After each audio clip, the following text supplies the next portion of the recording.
So my name is Alex, and I work on the blue team at Atlassian. And for some reason, they accepted me to do a talk here, so here I am. Recently, like last year, some people wrote about me, and they referred to me as a hacker who goes by the name Alex, like in quotes. And that's my real name. And so this is my hacker handle now, and I'm just going to pretend that I'm okay with it. So before we start, some of you might be having the genius idea to hack your friends, because this talk is about me hacking my friend. How about you don't do that, because they're your friends, and also because just don't attack people. Sorry about the screen flickering. This HDMI cable is held together with nothing but man's hubris, so it could be a bit wild. Okay, so this is my friend Diana, except Diana's not her real name, that's not her real picture, and I'm actually a bunch of Arduinos in a trench coat, so nothing is real. She gave me permission to do this thing. She gave me permission to hack all of her stuff, and she understands what that means. So let's talk about Diana briefly so you can get to know this person we're about to get to know a lot more. And she's a comedian. That's what she does. She's a comedian / performer / something like that for her work. And she's young. She's like early 20s, and she's like not particularly tech literate. She doesn't do tech for a job. She is as tech literate as everyone else that age. So here's the rules. Here's what we talked about. I went and met up with her and said, "Can I hack all your stuff?" And she was like, "Yeah." She was like really keen. And I was like, "Are you sure?" And she was like, "Yeah." And so I've got 12 months to do it. And I started this end of last year. I'm not allowed to delete anything she has. Not allowed to delete her emails or anything she has. It has to be just like I wasn't there. And I'm not allowed to disrupt her daily life. So this means that like I couldn't, for example, reset her email password and change it to a password that I just know, because then she won't be able to get into her email, and she needs to be able to get into her email. So I'm not allowed to like interrupt her doing stuff. Those are the rules I told her about. Also, I made up 2 more, and I've decided that I want to do it without getting caught. I don't want her to know that I'm doing it until I want her to know, so I don't want her to just accidentally find me. And also, I'm her friend, and so we're friends on Facebook and stuff, and I like could arrange a meeting with her in person and stuff, and I don't want to abuse that. I want to do it for real, like I'm a real hacker. This is my first time doing anything like this, so this is just me. This talk is me flubbing furiously, so get ready for that. Here we go. I'm about to do it. You're going to see all the mistakes I made, all the good stuff I did, some of that. Let's just do it. So the first thing I want to know is what's her email address? And like might be in my email contacts. I don't know, but I'm going to try and get it the legit way. And from watching other conference talks and seeing like red teams and stuff, I'm pretty sure the legit way that you find stuff is just by typing in people's names into stuff and going onto LinkedIn. I'm pretty sure this is hacking. And so I did this. I typed in her name and LinkedIn, and what did I find on her LinkedIn page? Her email address. It's just there. People just put their information on LinkedIn because LinkedIn says put your email here, and they go, all right. So I did it. I found her email address. Step 1, done. And I see her email address, and I'm like, great. Wait, is that a Hotmail email address? What? And I'm like, maybe that's not her main email address. Maybe that's just the one for LinkedIn. And so I go to her Twitter, and I try and reset her Twitter password. And when you try and reset someone's password, Twitter will tell you, like, hey, this is the email address that we're going to send the password reset email to, but it only shows you some of the characters. But this matched the one that I found on LinkedIn, so now I'm like, okay, no, this is really someone who uses Hotmail in 2017. Let's go. And so now I want to get her phone number, and so how do I get her phone number? Well, I'm using this advanced hacking technique I saw in Mr. Robot, where you like type the stuff into Google, and so I put her email and her phone and the word phone, and then there's some university page from her university that says, hey, you want to sign up to my club? Sure, contact me at this email address or this phone number. So that's what happens if you put your stuff on the public internet, I guess. People like me find it. Wannabes like me. Okay, so done. Email address, phone number. Yep, email address and phone number. So I saw apparently all the advanced hackers at DEF CON use this elite exploit kit called Google Docs to store all this stuff. And so I paste all this stuff into a Google Doc because that's what you're supposed to do. Maybe I need it later. And so now that I've got this weapons-grade Google Doc of all the stuff that I found, what am I going to do with it? I have to do hacking now. And I'm like, maybe I should do this trick where you just email somebody, like you send somebody a Word document and it's got a macro in it, and they click it and it runs the macro, and now you have a shell on their computer. But I'm like, well, that's pretty boring. Like everyone is doing that. I want to do something different. And also, I'm kind of worried that maybe she doesn't actually use Microsoft Word. Like, does anyone here not have Microsoft Word at all? Does anyone just not have it? I don't have it. Yeah, everyone. Well, I mean, this is a hacking conference, but all right. And so I'm kind of worried that she doesn't use it at all, and I don't want to like mess up and get caught. And so I'm like, well, I don't want to do that. So actually what I'm going to try and do is I'm going to try and get into this email account. And by this point, it's a few months have passed, and I've forgotten about all the rules that I set and the many ways in which this would violate it, but I do it anyway because it's my first day. And so now I'm going to try and get her email password. So I'm going to try and log into her email because I figure like she's going to be keeping everything in the cloud, so logging into the email will be like, that'll be like her life. That'll be like the keys to the kingdom, is what I think, foolishly. And so I go to this website. This is a great website. This is haveibeenpwned.com, and you can type in your email address, and it will tell you if you've appeared in any like data leaks from companies that got hacked. For example, LinkedIn got hacked in 2012, and this site will tell you, was your email address in the hack of LinkedIn emails and password hashes that got out? And nowhere does it say you have to put in your email address. So I just put in her email address, got them, I did it, I'm hacking. And so this is what it showed up. It said she was in Patreon and Tumblr. And Patreon, Patreon, okay, she was in there, and a bunch of stuff got taken, but there's no passwords.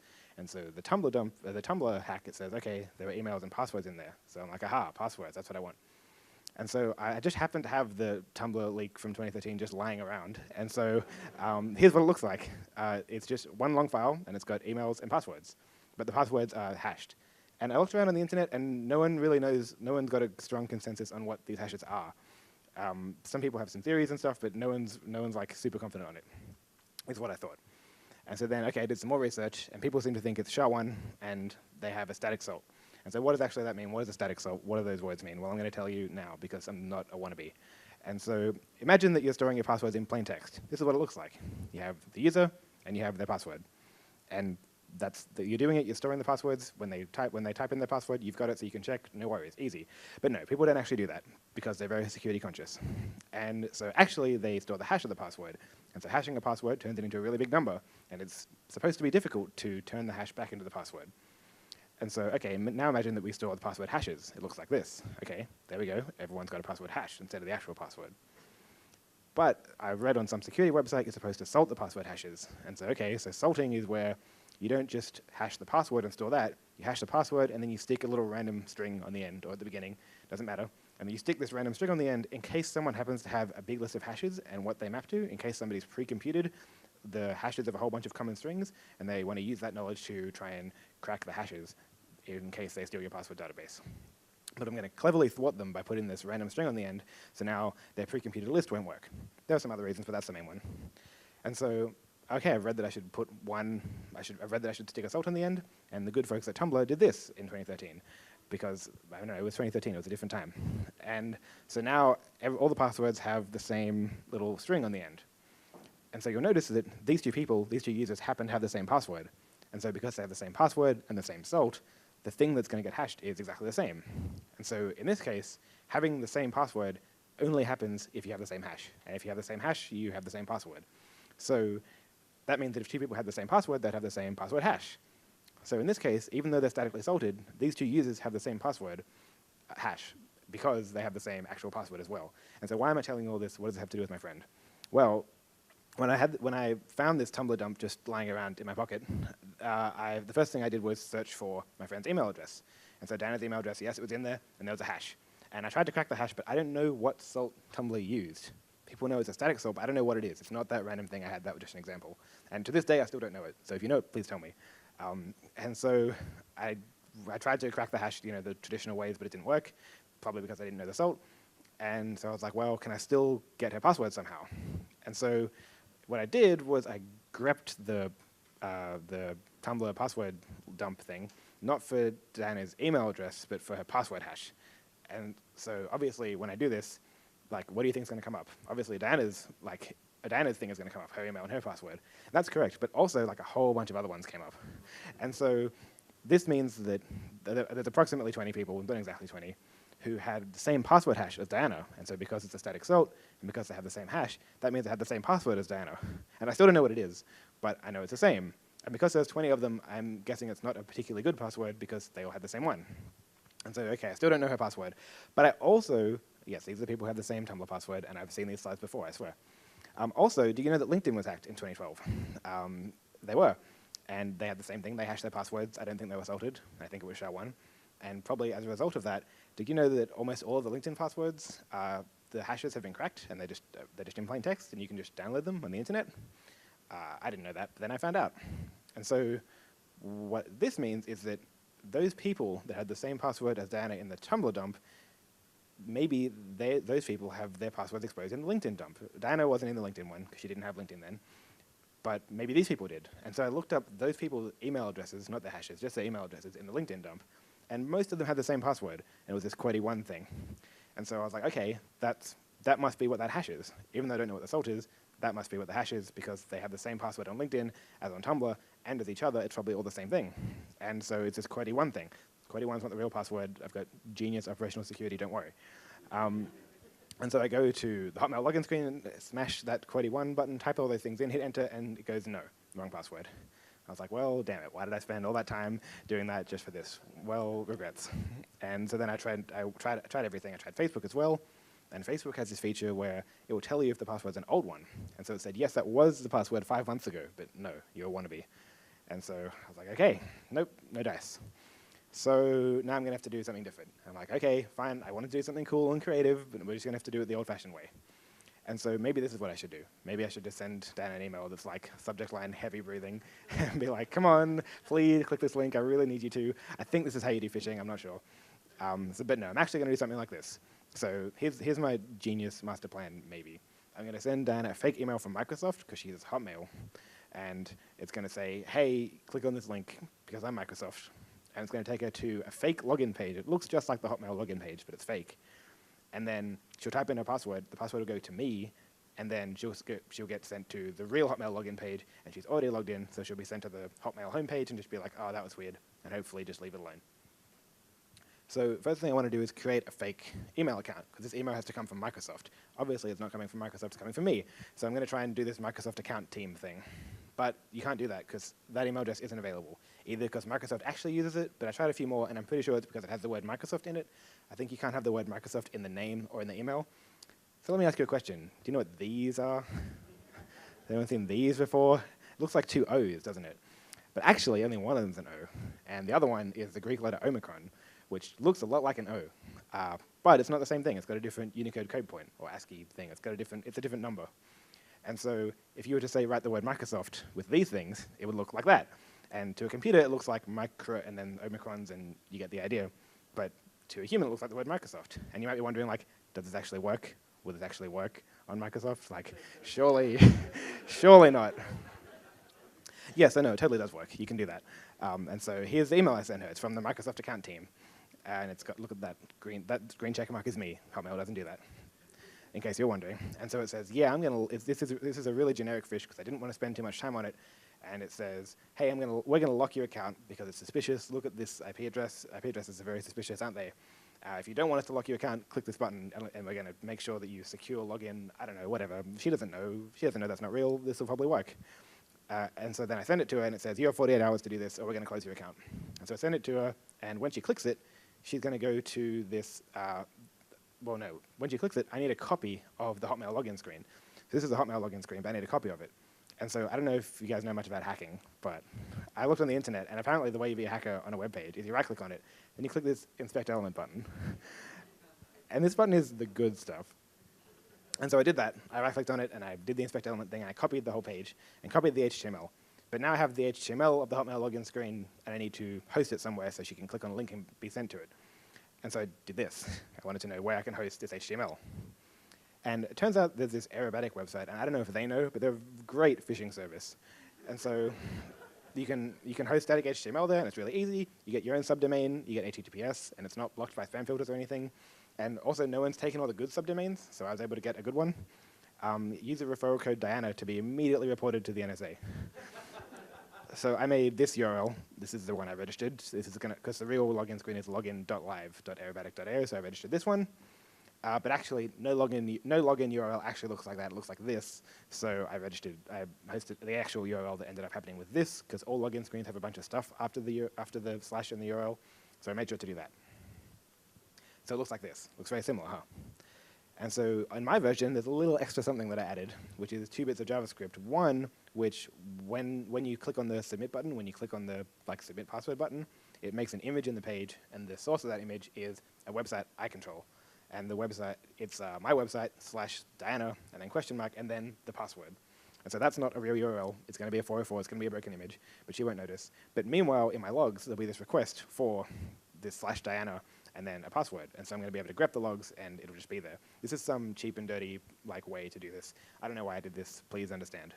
I also do a thing where after she clicks the login button, it waits 1 second and then sends her to the real Hotmail login page.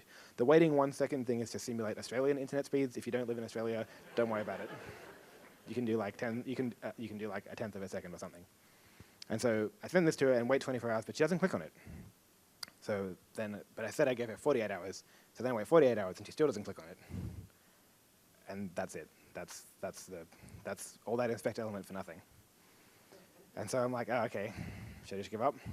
But no, I haven't given up yet. So this time I'm going to do a slightly more, last time the problem was the fish was too generic. It was like, hey, I'm from Microsoft. Does anyone open automated emails from Microsoft? Apparently not. And so actually this time I'm going to do a different fish. And for this I'm going to need Google Docs. But she doesn't, this is a Hotmail account, so maybe she doesn't, it'd be weird for Hotmail to link you to Google Docs. So I'm like, all right, is there such thing as Microsoft Google Docs? And yes, there is. It's called One Cloud Sky Drive something, something, something, but it's real. And you can host documents there. I actually I did this, and then for this talk, I tried to find it again. I could not find it. Okay, so here's what's going to happen. She's going to be on the internet. She's going to get an email from a recruiter. It's not going to be a recruiter. It's going to be me. And it's going to take her to the same fake login page, and then she's going to type in a password, and then instead of taking her to the Hotmail login page, it's going to take her to this fake Google Doc, Microsoft Google Doc thing that I made. And the Google Doc is going to be a resume. That's why there's a recruiter. That's why I need this Google Docs thing. It's for a resume. And then she's going to go back to what she's doing and not suspect a thing, I hope. Okay, so we need a fake person for this. We need this fake recruiter. Can't send it from Alex. That's not going to work. So I go to the Google login. I go to the create Google account page thing. Here's the thing about this first name, last name, email address boxes. You can put anything you want in here. Like, you don't have to put your real name. I felt a bit wild putting in not my real name. But you can put anything in there. And so I made up a fake name. I made up a recruiter called Kathleen or something. I looked up a company that she might have heard of, like a company near where she lives, and made up a name that looked like it might work there, using advanced LinkedIn stalking techniques. And so that's how I made that person. And then here's exactly what I sent her in full. So I don't know if you can read that, so I'll tell you about it. It's from Kathleen Wheeler, and there's her email address. You can email it, it's just me. And it says, hey, I'm working for some comedy company, and somebody applied to work with us, and they listed you as a referral, and they said that you were together at the same university. So here's the resume. Can you please click on the resume and tell us how do you know this person? Because they said they know you. And then there's a link to the resume, but the link really goes to my fake login screen. And then there's this random form afterwards, like, can you confirm the dates? Can you rate this thing on 1 to 5? Blah, blah, blah. This is just meaningless. It's just meant to be a distraction. So after you see the link, there's more for you to read. And then at the bottom it says, hey, I want to call you about this. Can you let me know a good time to call you? Is this phone number correct? And that's her real phone number. And so the phone number makes it seem like this person actually knows you and makes it seem legit as opposed to spam. And then I've made some fake email signature thing with like a pipe and everything, because people who work at companies have email signatures and stuff. And so that link goes to my fake login screen. And so I send this to her, and she clicks on it, and she goes to the fake login screen, and it works, and she types in her password and everything. But if you look closely, you'll notice that the password that she typed into my logs is the password that she typed into my fake login screen is the same one from the Tumblr dump. So, like, this, I already have this password. So this is like the third try or something, and she did type in a password, but I already have this one. And so what I've learned from this is that this is some next level gaslighting stuff, because she doesn't know what her login password is. Like, she doesn't know how to log into her Hotmail because she obviously typed in the wrong password. But because my fake login screen accepts any password, now she thinks this is her password because it just says yes. And so this is where I'm at now. And I'm like very stressed at this point because I really thought it would be over by now. And so I make up this new login page because I'm not over yet. And this login screen is slightly different, and it's the same as before, but no matter what you type in the first 3 times, it just says, no, wrong password. And if you type in that password from before, if you type in QWERTY1, the counter doesn't go up. So you can't type in that one. And so I send this to her. But how do I send it to her? Well, she replies to my email. She replies to Kathleen, got him, and says, no, I haven't worked with this person that you made up. I went to great lengths to make a convincing-looking resume, by the way, but I have not included it here. And she said, yeah, you can call me. This is the right phone number. And so then I'm like, OK, now I need to send her a different Google Doc. OK, let's just go for this. And so I reply using a different font because I'm a stressed out office worker, and I've got a copy and pasted template, but I'm typing in a different font because this is me instead of the copy and pasted template. This is what I'm thinking about. And it says, oh, that's the wrong resume. So sorry, 2 exclamation marks, office worker. And I got them mixed up or something. So here's a different link. Just try this again. And I send the same email, different link. And I change the names and the dates and make a whole new fake resume very hastily and of much lower quality. And I sent it to her. And this makes no sense, right? This is actually sent you the resume of someone different who you know and who worked with you at the same time, and who also this doesn't make any sense. But I thought she might click on it anyway, because the hook in this phishing email is like, somebody says they know you, but I'm not going to tell you who. You have to click this link to find out. LinkedIn also does this in their phishing emails, engagement emails, where they say like, somebody knows you, click here and log in and find some stuff, I don't know, whatever.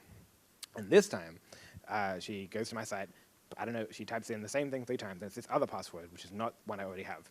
If you look closely, it's actually quite similar, and I did try and get similar ones, but I didn't get this one. So I was like, okay, I take this password, I use the advanced hacking technique of opening Google Chrome and going to hotmail.com and typing it into the thing using a web browser, and it works. We get into her email inbox thing. Yes. And so, yep, advanced hacking. Got it, got the email password. Yep, got it. And so I also tried the same password on everything. I tried on her Facebook and Twitter and LinkedIn and iCloud, which I've all found from my advanced Googling and Google Docs from earlier. It doesn't work on anything. So this is like not a non-tech person who has more than 2 passwords for all of her things. And I'm very stressed that it happened to be the person I chose to do this to. And then she replies, and she's like, hey, no, I haven't worked with this person either. What is this all about? Why are you sending me these things? And I'm like, sorry, maybe it's something happened. I'll look into it. Don't worry about it. Do not email me anymore. Do not think about this. I'm just going to go away now. And she doesn't reply. She didn't reply to this, so we're good. So anyway, do you know that you can search for stuff in email? You can. And so I went to the search box of her email, and I was going to wait until I thought she might be asleep or something to log into her email in case she saw me doing things in there. But I didn't do that because I'm young and invincible. And so in the search history, in the search thing, you can see the last 5 searches that she's done. And she searched for some stuff, I don't know. But I wanted to search for some stuff like password, because I wanted to find some more passwords, maybe log into Facebook or something. And so, but if I search for password, it'll appear in the history thing. So what I did was, I wrote down these 5 searches, searched for all my stuff, and then searched for these 5 things in reverse. So then when you come back and look at this, it looks the same, because it only keeps the last 5. I think Microsoft will know that there's other stuff in there, but in the browser, you can't tell. And so I did it. I'm in her email. I did it. I'm hacking. I can see all the emails. It's like, I did search for password, didn't find anything interesting. Normally this is where you would end one of these things. You would say like, yep, I did it. Actually, here's how it works. But this talk is called Operation Luigi, right? And there haven't been any Luigis yet. And so I'm already in her email. And so it would be a shame to just let all this go to waste, Maybe we should just hang around for a bit longer. So I'm gonna need to get into her Twitter account before we do this thing. So let's just do that real quick. But I want to get into her Twitter account, but I can't lock her out because then that would violate one of the rules. So I also have to not let her know that I'm in her Twitter account because that would also violate one of the rules. And so here's what I do. I'm playing some next level 4-dimensional chess here, and so I'm really hoping it works. So I go to Twitter, and I reset her password on Twitter. And they send the password reset email to her email inbox, which I'm in. So I can see the password reset email. And so then I reset the password, but I change it to the QWERTY1 thing. Because this is the password that I think she thinks her Twitter password is, even though it's definitely not, because I've definitely tried it. It's definitely not that, but this is what I think she thinks it is. And so then when she'll get logged out of Twitter because I've reset her password, but then she'll be like, oh, that's weird. Why am I logged out? Doesn't know her Twitter password. She'll just try this, I think, and log back into Twitter as usual. And then I also make sure to delete all the emails that I generated, which I can do because I'm in her emails. And then I have to wait for her to log back into her Twitter and do something, because if she's logged back in and does something, then I'll know she got back in. I can't ask her, hey, are you in your Twitter or anything? I have to just wait. And so stressful waiting, I think it takes me like a day and a half or something, and then she retweets a picture of a cute doggo. I'm like, yes. So she's back in, I'm back in. While I'm in her Twitter, I turn on all the alerts and chatting up the security and stuff because I'm a good boy. And so I'm in her Twitter now, a success. But also I'm going to need to get into her LinkedIn. It's crucial that we do that. So I go to LinkedIn, do the exact same thing, do the exact same email thing, but while I'm trying to set her password to QWERTY1, LinkedIn says, no, you can't use that password, presumably because I got it out of the LinkedIn dump from 2012. And so I'm like, okay, fair enough, LinkedIn, good calls. So what do I do now? Oh, I'll just set it to the same one as their email password. I'll set it to the W one. And then so I do that, but then there's that little checkbox at the bottom. I don't know if you can read it. It says, require all devices to sign in with a new password. So this checkbox says, would you like to clear all your sessions? And it's unchecked by default. And so I'm like, you know what, LinkedIn, I'm absolutely good for that. Don't even worry about it. Don't worry about it. Just leave those sessions. No need to log down out. And so I changed her password, and she doesn't know. She doesn't get logged out. She's still on LinkedIn. Her password's changed. She doesn't know. Who knows if she'd even be able to tell? And so now I'm in her LinkedIn as well. And so why did I do all this? Why did I get into her Twitter and LinkedIn? To explain that, I'm going to need the help of former US President Barack Obama. So let me explain. I did some stuff to Diana's profile pictures, but I can't show you her real profile picture. And so I've done the same things to these pictures of Obama. And so on her Twitter picture, I just photoshopped in this really subtle, transparent Luigi. It's like I don't know if you can even see it. It's got like 5% opacity. And it's just a really little subtle Luigi. And apparently, she didn't notice this, but apparently one of her friends saw this, and that friend was like, oh, I just thought that Diana just did that. I just thought she just wanted to do that. And I was like, oh, okay, good. And so then on LinkedIn, I also did the same thing, but she had a different profile picture on LinkedIn, so I did a different Luigi, and so she had that going on LinkedIn. And so all the Luigi fans on LinkedIn were like, oh yeah, I would hire that. And it's like this for weeks. I just leave it for a long time, and I'm like, okay, I've done it. She's been absolutely comprehensively Luigi'd. Should I give up now? I'm like, well, I mean, I'm already in all that stuff, and I'm like already a Luigi technician by this point, so it'd be a shame to let all that go to waste. So I think it's time for this to take a slightly more sinister turn. Things are going to get a little bit more, yeah, like that. So the rest of this talk will be Operation Waluigi. So I go to her LinkedIn, and this time I change her profile picture to have a giant Waluigi in it. I change all of her like schools and stuff to be like Waluigi related, but first I make a backup of it so she can change it back later, because I'm a good boy. And I also change her LinkedIn bio thing to be the entire Wikipedia article for Waluigi. And when I do this, LinkedIn says her profile strength is now advanced. So, so thanks, LinkedIn. So then I go to Twitter, and I change her Twitter to be this. So like the picture's got a big Waluigi in it, all the names different, everything is now Waluigi themed. And so this is where I'm hoping that she's going to notice, because the point of this is for her to notice and be like, whoa. And so I tweet out this picture from her Twitter account, just so she's just very clear that this is now a Waluigi-themed account. And then she replies to this with OMG. So she happened to be on Twitter at the same time, and she's like, whoa. And then she replies to something else, and she says, I've been hacked, my dudes. And so, but then I'm there at the same time. So I just reply to that saying, wait, never mind. No, I haven't been hacked. I just really wanted to tell you about Waluigi. And she was like, ah. And I just send out this tweet also. Because I can just do anything. I'm in her Twitter account. This is a Waluigi-themed Twitter now. And I tweet out this picture, which says, longing for the days of this sweet lad. I remember those days. And so that's it. That's Operation Waluigi. But after this, I meet up with her. I meet up with Diana and like interview her and ask her about all this. And she has no idea how I did this. And so I meet up with her. And firstly, she loves that this has happened. She loves her new Waluigi life. She goes and changes all her Facebook stuff to be Waluigi-themed as well. I didn't do that. Like, she just wants it to happen. And so and she leaves a couple of those up for a while. And then she said that she's really getting into Waluigi culture lately. She said she's been been on a YouTube adventure. She says Waluigi is the ultimate symbol of postmodernism. He exists only as a foil. Whoa. And so then I show her the emails from Kathleen, because she doesn't know how I did this. And she's like, what? That was you? And she's very stressed about it, but she ultimately likes it. And then I also asked her about Google Docs and Microsoft Word, and she said, I use exclusively Google Docs, so I'm really glad I didn't try and do that Microsoft Word macro thing, because she doesn't use it, because, I don't know, I thought she might do everything on her phone and do everything in Google Docs, and she did. So we also turn on two-factor auth, because, boy, if she had two-factor auth, this would be a lot harder. I'd have to, like, do that SMS bypass thing, or, like, fish the 2FA code as well, or, like, man in the middle and steal the cookies or something, and that's all way too hard for a wannabe like me. And so we turn on two-factor auth, and we talk about security and stuff, and she gets all secure. We also put her Twitter profile on private mode, because this blog post gets on Hacker News, and a whole bunch of people find her on, like, they find her Twitter account. Like, I did my best to make it anonymous, but there's a lot of people who were reading it, and so they were like, somebody found her, or a bunch of people found her, and they were like, aha, hello, I know it's you, I know you're Diana. And so she loved it. She was like, oh, I'm getting all this attention. Also, all these Hacker News comments are great. Like, all these people are saying all this stuff about me. This is incredible. And all the people finding her, she thinks that they're all going to ask her on a date or something. And so she's like, oh, maybe one of these hackers will like finally, ask me on a date. And so she says, say at the end of the conference, if anyone is interested, they should DM me on Twitter. All right.